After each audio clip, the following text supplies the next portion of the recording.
आप सभी को नमस्कार। चलिए क्लास को स्टार्ट करते हैं। आप सब कैसे हैं कमेंट ज़रूर करिएगा, बताइएगा आप लोगों की तैयारी कैसी चल रही है। आज हम देखने वाले हैं मोहन राकेश के हमारे सिलेबस में यूनिट 8 हिंदी में जो लगा हुआ है मोहन राकेश नाटक। तो मोहन राकेश के हमारे 2 नाटक लगे हुए हैं, आषाढ़ का एक दिन और आधे अधूरे। ठीक है, तो आज हम आधे अधूरे को कवर करने वाले हैं। आज आधे अधूरे हो जाएंगे, फिर इसके बाद हम पढ़ेंगे आषाढ़ का एक दिन। ठीक है, हमारे जितने भी नाटक बचे हुए हैं उनको हम बहुत जल्दी कवर कर लेंगे, पढ़ लेंगे। इसके बाद शुरू करने वाले हैं कहानी के बाद यूनिट 7 को करें या तो फिर निबंध को करें। आप लोग कमेंट करके बताइएगा कि पहले निबंध पढ़ना है या तो फिर कहानियाँ पढ़नी। कहानी को हम लाइन बाय लाइन पढ़ेंगे, हर एक कहानी को। और नाटक तो बड़े थे कहानियों से, इसलिए हमने पहले नाटक के बेस को क्लियर करने के लिए ये दृष्टि वाली बुक से इस मैटर को उठाया था, मतलब इस मैटर को हमने कवर किया। इसके बाद नाटक को भी देखेंगे, हर एक नाटक को एक दिन एक नाटक को पढ़ेंगे, वो भी लाइन बाय लाइन, चाहे 1 घंटे का टाइम लगे और चाहे 2 घंटे का। आप लोग कमेंट करके बताइएगा कि इतना ठीक है या तो फिर लाइन बाय लाइन पढ़ना है आप लोगों को। ये वैसे आप लोग इतना कवर कर लेंगे तो आपके बहुत सारे क्वेश्चन यहाँ से बन जाएंगे, लेकिन आपको मल्टीपल टाइम कई बार इसको रिवीजन करना ही पड़ेगा। बिना रिवीजन के कुछ भी नहीं होने वाला है। और जितने मेन चीज़ें इसमें हैं, अगर इतना क्लियर हो जाता है तो आपका सेट तो कन्फर्म मान के चलिए कि आपका क्वालिफाई हो जाएगा। पर क्लियर रहे, ये नहीं कि आप 1 बार 2 बार पढ़ लिए फिर इसके बाद छोड़ दिए, रिवीजन नहीं किया तो वो याद नहीं हुआ। चलिए स्टार्ट करते हैं बिना किसी बात के। ये सारी बातें बाद में भी होती रहेंगी, कमेंट आप लोग करते रहिएगा। और वीडियो अच्छा लगे, आपको थोड़ा सा भी हेल्प हो तो सब्सक्राइब करिएगा। चलिए ठीक है, देखते हैं नाटक को।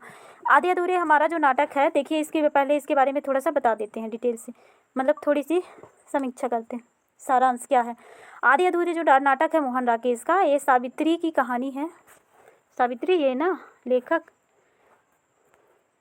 बोल रहे हैं, मतलब हाँ सावित्री की है, जो 22 साल की औरत है। वो 3-4 पुरुषों के संपर्क में आती है, ठीक, लेकिन वो पूर्ण पुरुष की तलाश में रहती है। वो किसी से संतुष्ट नहीं होती है। उसके जीवन में 4 पुरुष आते हैं, ठीक, तो वो चारों पुरुषों के में से किसी से संतुष्ट नहीं होती है। लास्ट में वो कहती है सारे पुरुष एक ही जैसे होते हैं। और उसकी 2 लड़की रहती है, एक लड़का होता है महेंद्र के, मतलब उसके फर्स्ट पुरुष से, मतलब जिसके साथ उसका विवाह हुआ था, ठीक। इस नाटक का मेन यही वो है। अब चलिए देखते हैं, पढ़ते हैं अंदर से। इसका प्रकाशन वर्ष जो है 1869 में हुआ था। यह नाटक स्त्री, याद रखिएगा इसका प्रकाशन वर्ष कब हुआ था।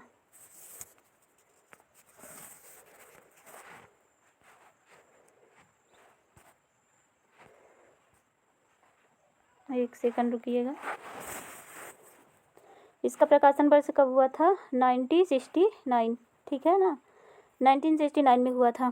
यह नाटक स्त्री पुरुष संबंध और दाम्पत्य संबंध के खोखलेपन तथा पारिवारिक विघटन की जीवन स्थितियों को दर्शाने वाला नाटक है। यह नाटक धर्मयुक्त साप्ताहिक पत्रिका में सर्वप्रथम प्रकाशित हुआ था, ठीक। प्रथम मंचन ओमपुरी के निर्देशन में देशांतर द्वारा दिल्ली में हुआ था। ये में मोस्ट इम्पॉर्टेंट कोटेशन है, ठीक है। 3 क्वेश्चन यहाँ से बनेंगे। पहले तो एक प्रकाशन हो गया, नाटक किसका है, ये तो आप सभी को याद ही होगा। परिवार में विघटन की स्थिति को दर्शाया गया है। यह नाटक धर्मयुग साप्ताहिक पत्रिका में प्रकाशित हुआ था, ठीक है। फिर प्रथम मंचन कब हुआ, कहाँ हुआ, कब हुआ इसमें संतो नहीं दिया है, पर प्रथम मंचन ओमपुरी के निर्देशन में हुआ था, ठीक है ना। किसके निर्देशन में, ओमपुरी के निर्देशन में, यह दिल्ली में हुआ था, ठीक है। तो तीनों को आप नोट डाउन कर लीजिए। अभी पेन कॉपी लेकर बैठा करिए और जो मेन चीज़ें रहा करे उसको एक नोट्स बनाते चला करिए। अब प्रकाशन लिख लीजिए, धर्मयुग साप्ताहिक पत्रिका लिख लीजिए, फिर इसके बाद प्रथम मंचन ओमपुरी के निर्देशन में दिल्ली में हुआ था, ठीक। ये तीनों चीज़ें नोट डाउन करने की। निर्देशक ओमपुरी का वक्तव्य से, यह आलेख एक स्तर पर स्त्री पुरुष के बीच के लगाव और तनाव का दस्तावेज है, ठीक है ना, दस्तावेज है। यह नाट्य कृति पारिवारिक विघटन की कथा है। इस अभिशप्त कुटुंब का हर एक सदस्य एक दूसरे से कटा हुआ है, मतलब किसी से किसी को लगाव नहीं है, सब लोग अलग अलग हैं, ठीक है। यह नाटक रचना मानवीय संतोष के अधूरेपन का लेखांकन करता है। यह नाटक मेरे लिए व्यक्तियों की विभिन्नता के बावजूद मानवीय अनुभव की सामान्यता का निदर्शन, ठीक है ना, दिग्दर्शन है। एक निर्देशन की दृष्टि से आधे अधूरे मुझे समकालीन जिंदगी का पहला सार्थक हिंदी नाटक लगता है।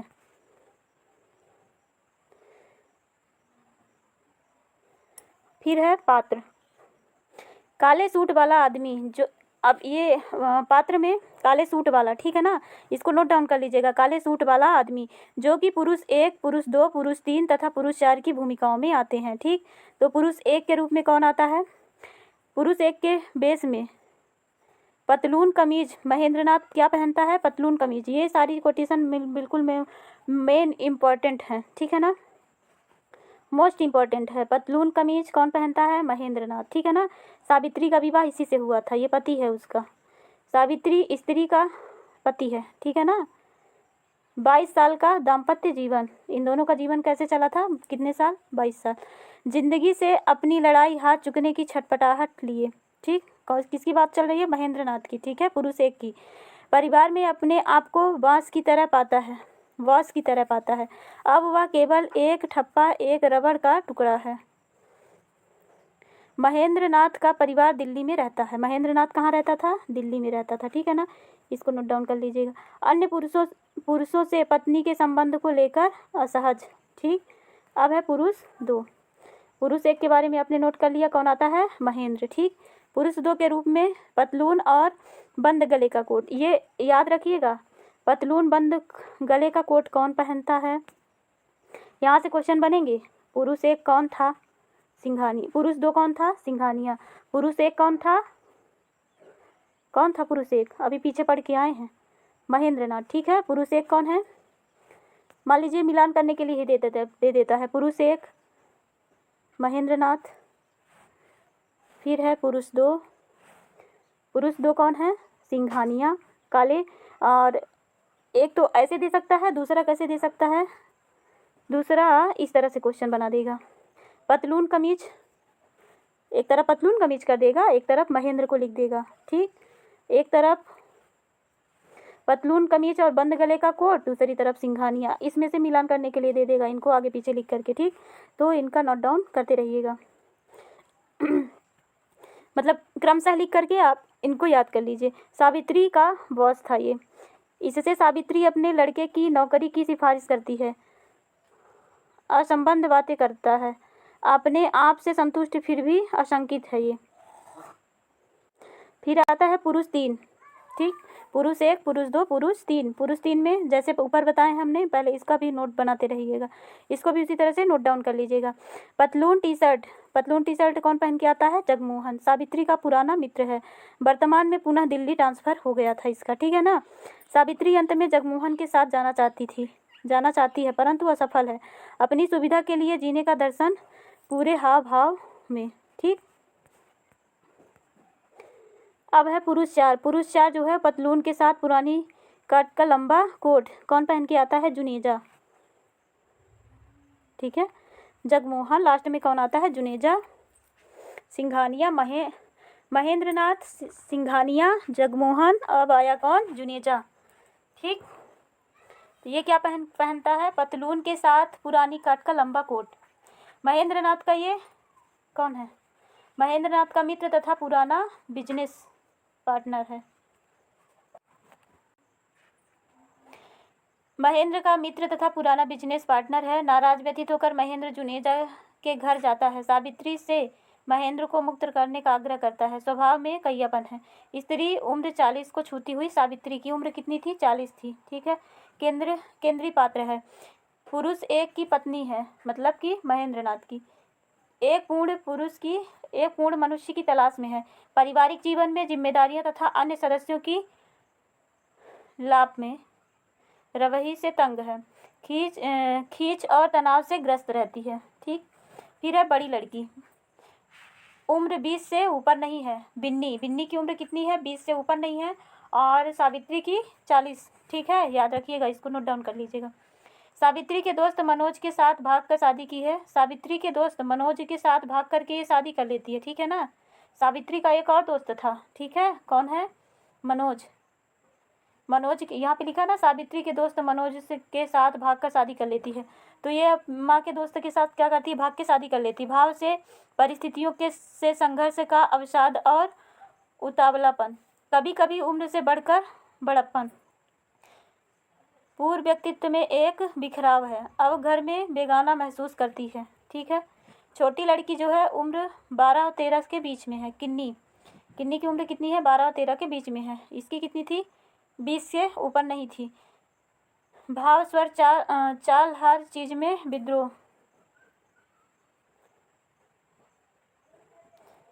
स्कूल की विद्यार्थी थी। लड़का 21 के आसपास, लड़का जो था वो 21 के आसपास है। अशोक, बीएससी की पढ़ाई अधूरी है, एयरफोर्स की नौकरी छोड़ी थी। चेहरे से यहाँ तक कि हंसी से भी झलकती खास तरह की कड़वाहट। किसके, अशोक के। अशोक कौन था, इसका लड़का था।